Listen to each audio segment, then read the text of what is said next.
of this matchup, a couple of things stand out.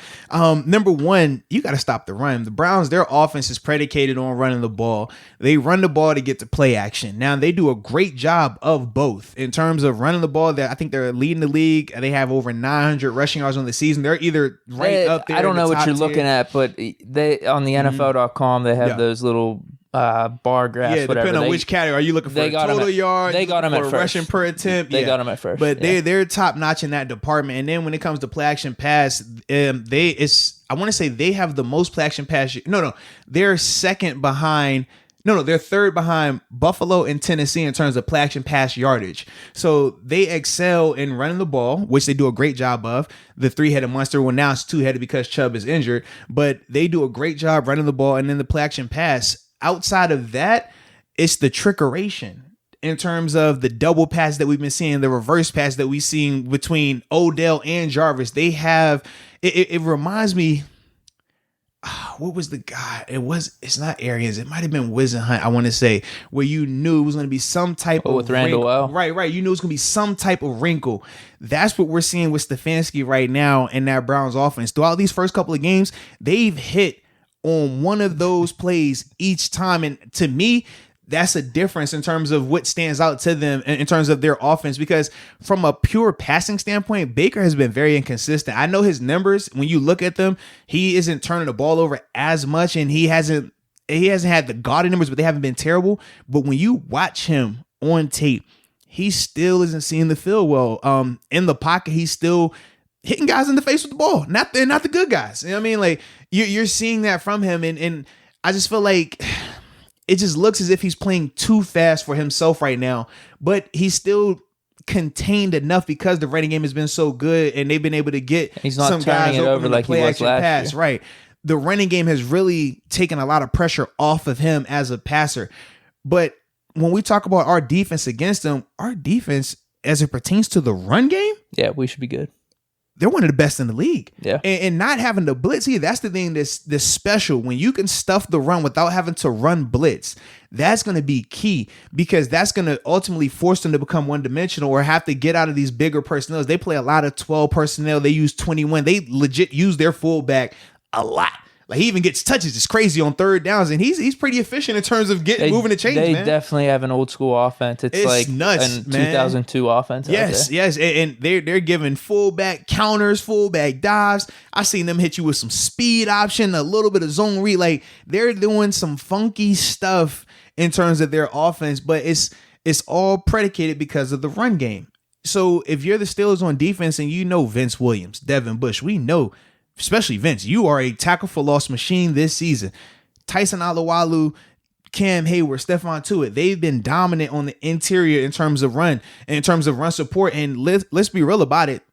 What team have we seen have sustained running success? None. Miles Sanders last week had the explosive run, outside the 74 yards. Nothing. But we haven't seen a team be able to sustain drives running the ball. And I think that's going to be the biggest difference in this game, because once you make the Browns one-dimensional and Baker has to sit back and throw it, well, even though he has Odell and Jarvis, who are going to be a handful, a legit handful, they're playing like that this year. They're going to be a handful.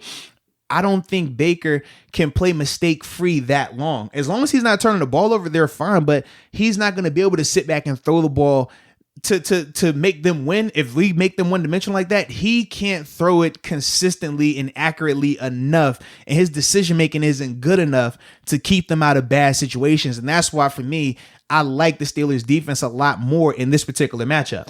Yeah, 100%. I think that's the potential cause for concern, their receivers versus our cornerbacks. But I think you put it perfectly. If we just say, hey, let's make Baker beat us, then I like our chances, because if you go to Wentz, even like Deshaun Watson, those type of quarterbacks, our main thing was like, all right, let's see what these guys could do. We got to stop the run, whatever. Let's see if they could beat us like that. I think they can throw the ball down the field and make those type of plays, whereas Baker, he just doesn't have that. Like Carson Wentz is able to. If you're saying even Deshaun Watson, if you're saying, hey, we're gonna stop the run here, we're gonna just pressure the quarterback. Let's see if you can beat us just kind of single handedly. Yeah. Deshaun Watson and Carson Wentz, they have that. They do. They have that ability. We were able to contain it for the most part. There were some leaky plays there though, where you're definitely cause for concern. I just don't see that with Baker. So I think that's the strategy. Make Baker beat you. They have the receivers, but if we could get him like throwing the ball a lot and making volume type of passes, then I like our chances. I just don't think he's going to be completely mistake-free in this game if we go with that strategy. But I will say this will be the best offensive line the Steelers have faced to date.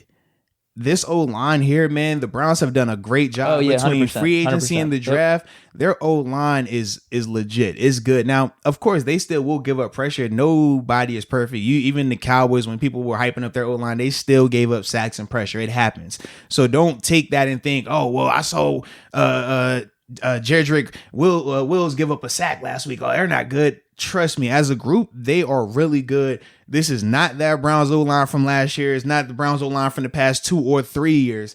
So I do want to see when it's good on good, like this is going to be. All right, are we as legit up front as we think we are? Because we know from a passing game standpoint, we've seen that now for multiple years. We know what we are there. But from a running game standpoint, we haven't faced a unit like this. We would have had that versus the Titans, but we haven't yet. So that's going to be a big test. And I'm excited to see it because I feel like that as a defense right now, that's one of our strengths in terms of as a whole group, our front seven has been playing a lot better, has been more productive than our back end. I mean, that's not a shot at anything. It's just facts right now. So for me, that's why when I'm looking at that, I'm like, that's what it's going to be. It's a simple thing in terms of can our unit beat their unit in that regard, but it is not going to be easy at all. And that's the only thing that can make me be a little bit concerned, because if they're able to sustain the run and ultimately keep that play action available, that scares me a lot. Yeah.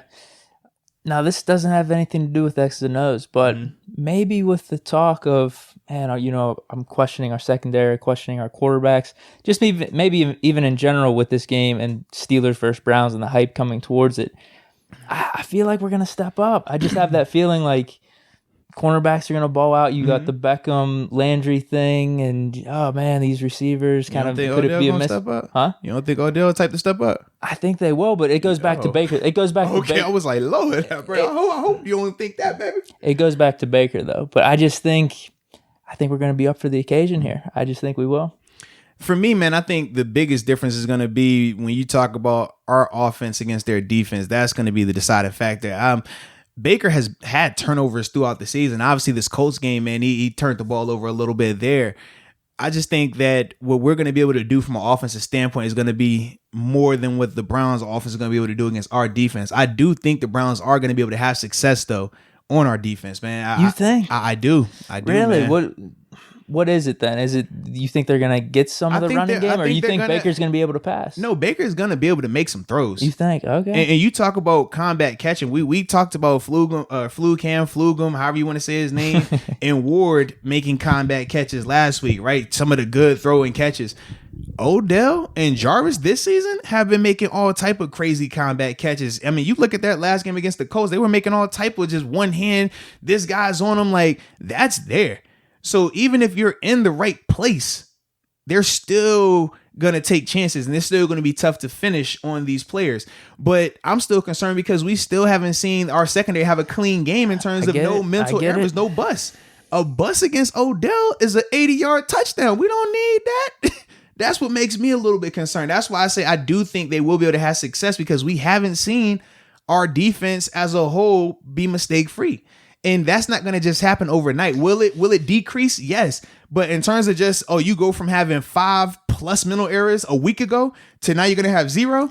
I played for 9 years. I never saw that happen. That's all I'm saying, man. Like I said, it has nothing to do with the X and O's, because everything you're saying is right. Just the feeling. Just the feeling that, all right, Odell, Jarvis, people are ripping on us a little bit. We're going to ball out here. Show these guys we're back to our 2019 form. That's all. That's what I'm thinking. Back to from a D. I was like 2019. No, I'm thinking cornerbacks and secondary. Okay, got you. That's what I'm thinking. I like it. All right. Because you're right. I mean, everything that we've seen thus far, that is a concern. But like I said, I'm just not that big on Baker, man. I think if Baker is the X factor right now for them, man. Right. Which Baker is going to show up? Is he going to be playing well, mistake free?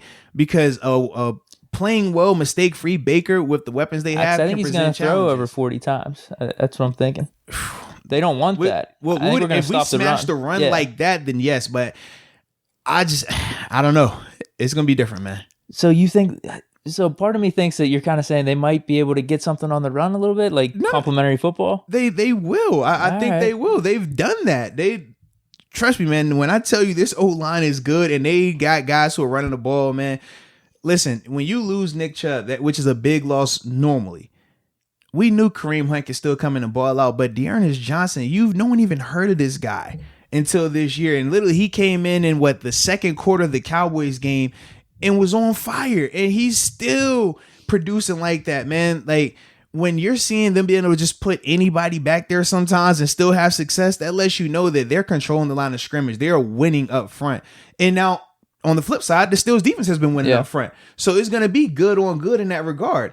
I just don't think that when it's good on good, you're going to just completely wipe them out, though, to make them one-dimensional. That's my only thought process with that. Completely fair. And I agree with you. Those were some of the notes that I wrote down. Like, dude, it seems like everything the Browns have been doing from an offensive line standpoint and just running the ball, that's been good. But then also we've been able to stop the run and just our defensive line, our front seven in general, that's been good. So like it's going to be, when you talk about a 5-star matchup, that right there, that's going to be the clash, man. And you said Baker's the X factor because I'd give them the upper hand on their receivers versus our cornerbacks and our secondary right now.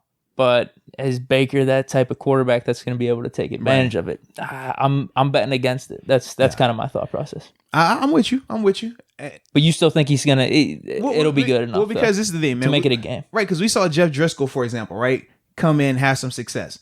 Jeff Driscoll isn't Baker Mayfield. Even though we don't think Baker's in the category of Carson Wentz and Deshaun Watson, he's still a step above that. And Driscoll, when Driscoll really started to see, okay, who I'm throwing it to and getting a little comfortable out there, he was able to move the ball. That's my thing. I'm like, I feel like with Baker, Baker can throw good enough to beat you. He can. He just, the mistakes, his decision making is bad. And that's why I think is the tipping point. I think they'll be able to have success. I just think, man, the tipping point is going to be when you see him out here and he has one of those back-breaking turnovers. That's going to be the difference in it where you're like, whew, man, he was moving the ball. They did some good things, but the turnovers killed him. I know our defense is very opportunistic in that department. You're not going to just have passes just floating around there or tips and things like that, which he does have a ton of tip passes as well. You're not going to get away with that against this defense. And that's why I think is the biggest difference in terms of why I don't think they'll be able to ultimately do enough on the offensive end.